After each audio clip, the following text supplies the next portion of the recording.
Picture this. You're a ground crew mechanic at a major airport. Routine maintenance check on a Boeing 737. The engines are running. Standard procedure for testing after repairs. You're walking around the plane, clipboard in your hand, doing your final inspection. The noise is deafening. Your ear protection muffles it to a dull roar. You're focused on your checklist. You've done this 1,000 times. And then you step too close to the intake. Oh, hey there. Today we're talking about jet engines. Specifically, what happens when you get sucked into one? Spoiler, it's bad. Here's the thing about jet engines. They're basically controlled explosions that generate enough thrust to lift 80 tons of metal into the sky. And if you get too close to one while it's running, you don't get injured. You get erased. What happens in the next 3 seconds isn't death. It's instantaneous obliteration. And today, I'm going to walk you through every millisecond of it. Let's find out what it feels like to meet a jet engine up close. Okay, before we get into the nightmare fuel, let's talk about what a jet engine actually is, because understanding how it works makes what happens to you so much worse. A commercial jet engine, let's say a CFM56, the most common engine on 737, works on a simple principle: suck, squeeze, bang, blow. That's the actual technical term, by the way. I'm not making that up. Suck. The intake fan pulls in massive amounts of air. We're talking about 1,500 pounds of air per second at full throttle. Even at idle, which is where most accidents happen, it's still pulling 300 to 400 pounds per second. Squeeze. That air gets compressed by multiple turbine stages, increasing pressure and temperature. Bang. Fuel gets injected and ignited. Controlled explosion. Temperatures hit 1,000 to 2,000 degrees Celsius. Blow.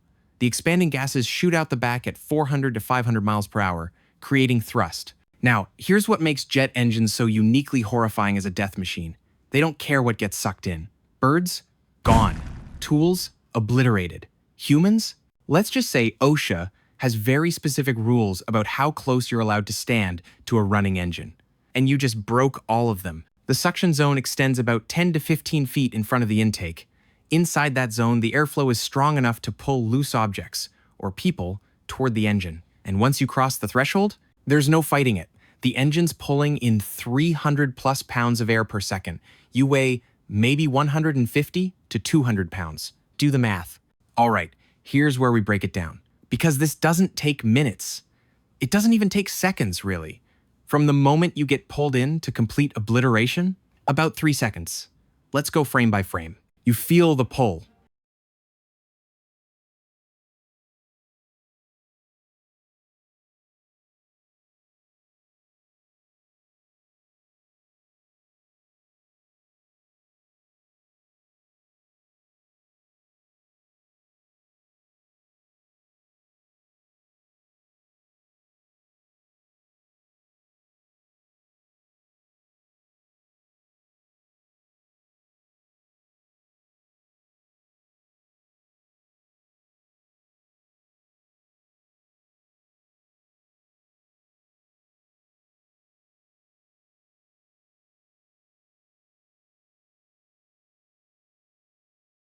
Point 0.5 seconds, you hit the fan. The intake fan on a CFM56 has 22 to 24 blades. Each one is made of titanium alloy, weighs about 20 pounds, and is spinning at 3,000 to 5,000 revolutions per minute. That's 50 to 80 rotations per second. The tips of those blades are moving at roughly 1,000 feet per second. That's over 680 miles per hour, faster than the speed of sound. So when I say you hit the fan, what I really mean is the fan hits you at supersonic speed. Repeatedly.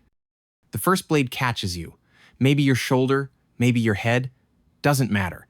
At that speed, with that mass, the blade doesn't slow down. You do. Violently. Your bones shatter instantly.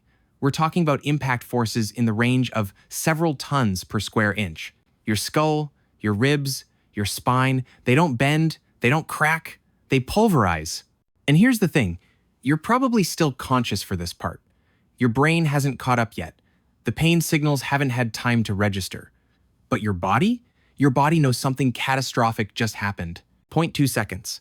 You're through the fan, and now you're entering the compressor stages. Behind the main fan are multiple rows of compressor blades. Smaller, sharper, spinning even faster.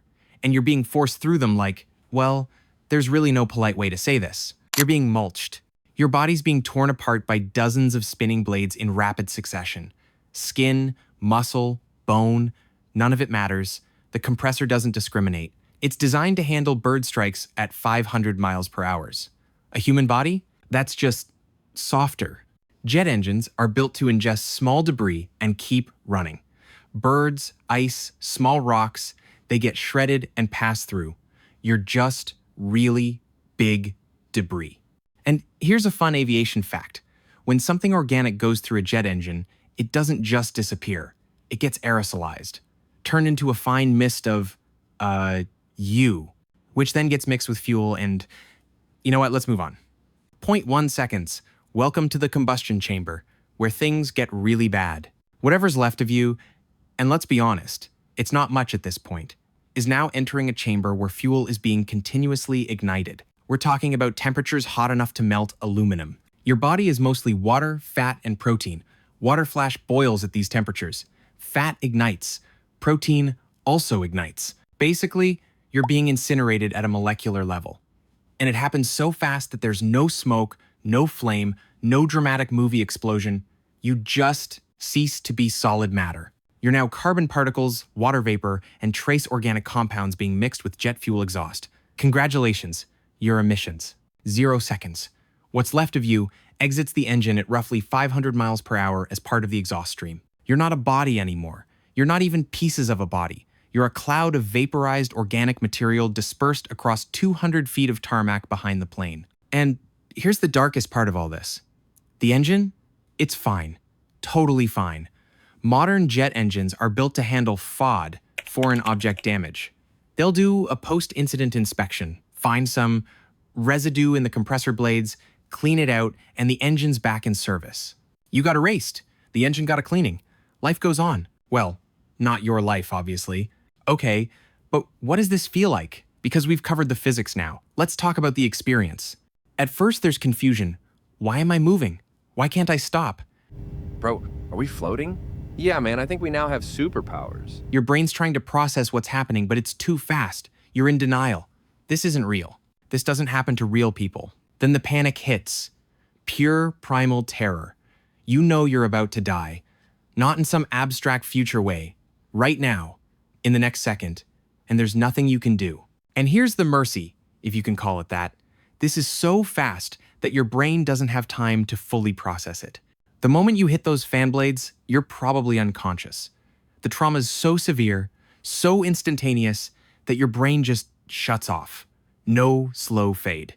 No final thoughts. Just off.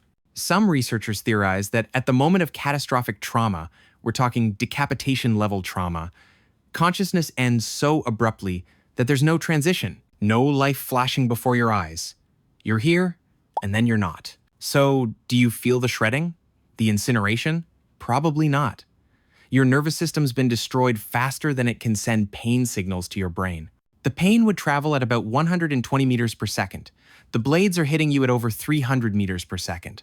The math doesn't work out in your favor. So yeah, it's horrifying, it's violent, it's absolute obliteration, but you probably don't suffer through most of it.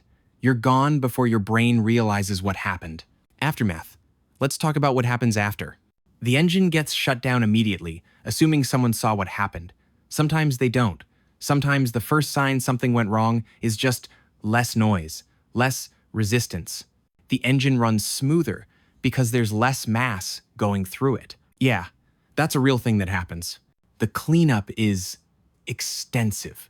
They have to inspect every stage of the engine. Compressor blades, combustion chamber, turbine, looking for damage, looking for debris. Most of it's just carbon scoring, heat damage, some organic material stuck in crevices. They clean it, document it, and if the engine passes inspection, it goes back into service. The FAA gets a report. OSHA investigates. Safety protocols get reviewed. Maybe they add another warning sign. Maybe they expand the danger zone from 15 feet to 20 feet. And life goes on. Planes keep flying. Engines keep running. You're a statistic now. A cautionary tale in safety training videos. A reason why new ground crew members get screamed at if they step too close to a running engine. You became an example, just not the way you planned. So there you have it. Jet engines. 3 seconds from routine maintenance to complete obliteration. Here's the thing though. This almost never happens. Modern airports have insane safety protocols. Exclusion zones, warning lights, training, multiple people watching at all times. You'd have to ignore every single safety rule to end up in this situation. But it has happened. Continental Airlines, 2006, Southwest Airlines, 1988, and smaller incidents that didn't make the news. Usually it's loose clothing, a lanyard, something that catches the airflow and pulls the person in before they can react. So if you ever find yourself working around jet engines, follow the rules. Stay outside the safety zone. Hit subscribe if you want to keep exploring the worst ways to die. Oh, and if you're ever at an airport and you hear someone say FODWAC, it stands for Foreign Object Debris, not, well, you get it.